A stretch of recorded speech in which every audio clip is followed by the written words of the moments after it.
Pilgrim at Tinker Creek, Chapter 3, Winter. At first, this chapter may surprise us. We've been getting used to chapters with apparent themes. How to open one's eyes to the world, how to struggle with the big ideas. Winter defies that. It doesn't seem to be about a big idea at first.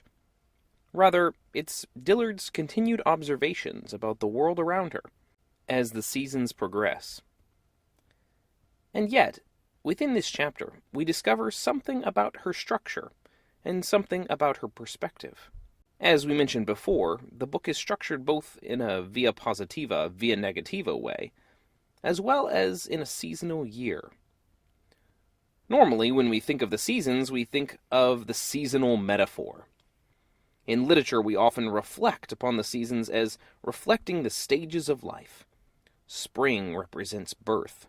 Summer is our prime, fall is old age, and winter is death. The seasons are also used to explore emotional climates. However, Dillard ignores and even defies these expectations. For her, rather, winter is full of vitality and life in this chapter. This reversal of expectations is perhaps set up by her reversal of the expectations of the Starlings at the beginning of the chapter. She opens the chapter with public opinion of starlings, including a comical story of an attempt to eradicate the nuisance birds in Radford, Virginia. The birds are an invasive species, brought over from Europe. They not only compete with the local birds, but they also make a common nuisance of themselves. However, immediately after this story, Dillard wonders in awe at a flock of starlings flying overhead. The way they seem to sift through the trees without stirring a leaf. She says, "After half an hour, the last of the stragglers had vanished into the trees. I stood with difficulty, bashed by the unexpectedness of this beauty, and my spread lungs roared. My eyes pricked from the effort of trying to trace a feathered dot's passage through a weft of limbs. Could tiny birds be sifting through me right now? Birds winging through the gaps between my cells, touching nothing but quickening in my tissues, fleet? The birds, then, for her, represent a kind of beauty, and the way they move through the trees reminds her of the life coursing through her and through all of the world." As she prepares for the weather, she comments upon people's perspectives of winter. She says, "I lay a cherry log fire and settle in. I'm getting used to this planet and to this curious human culture, which is as cheerfully enthusiastic as it is cheerfully cruel. I never cease to marvel at the newspapers. In my life, I have seen 1,000,000 pictures of a duck that has adopted a kitten, or a cat that has adopted a duckling, or a sow and a puppy, a mare and a muskrat." After commenting upon all the pictures that recur every year at this time in the newspapers, she asks, "How can an old world be so innocent?" This chapter is full of remarkably human observations for the book. How we react to the world, less than how the world is actually working. And there's a strange tension here, another duality. She describes someone from the Forest Service chopping a duck free from the ice, but it calls to her mind the story of a man who fed his family on gulls that had frozen into the Great South Bay. He would kill them and cut them free from the ice, leaving the stumps of their legs behind. Cheerfully enthusiastic and cheerfully cruel. In fact, much of her experience in the winter is very human. Unlike the rest of the book where she wanders through nature and explores it, which she does to some extent in this chapter, she spends a lot more time inside, reading. And she describes her reading as a kind of guidepost through the desolate tundra. Her books are a point of reference that help her journey onward.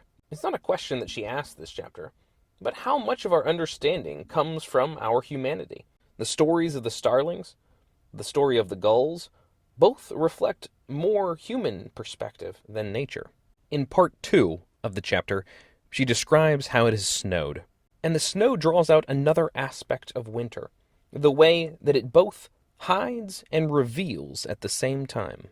She opens this section with a kind of game of hide-and-seek with a coot. As she's trying to watch a coot flowing down the river, she keeps trying to hide behind things and freeze so it won't notice her. Little does she realize that the coot doesn't care at all that she's there. It won't spook even when she steps out and waves her arm. and then begins her observation of what all the animals are doing during winter. Instead of winter being about death, it's about hiding and revealing. Life is hidden everywhere, and new visions are opened up in the open view of the leafless trees and the bright snow. It's a place full of surprises. On page 53, she says, "Things are well in their place." But shortly after that, she says, "Things out of place are ill." She describes her relationship with spiders, how she lets them have the run of the house. Yet she does draw the line when she realizes that she's accidentally put an egg sac in her pocket. So not all surprises are perfectly pleasant. And yet still, throughout this section, there's an excitement and vitality, which so clearly characterizes the via positiva portion of this book. This air of surprise and vitality comes to a climax at the end of the chapter, as she describes the dry, sublimating wind. On page 54, she says, "In a dry wind like this, snow and ice can pass directly into the air as a gas, without having first melted to water. This process is called sublimation.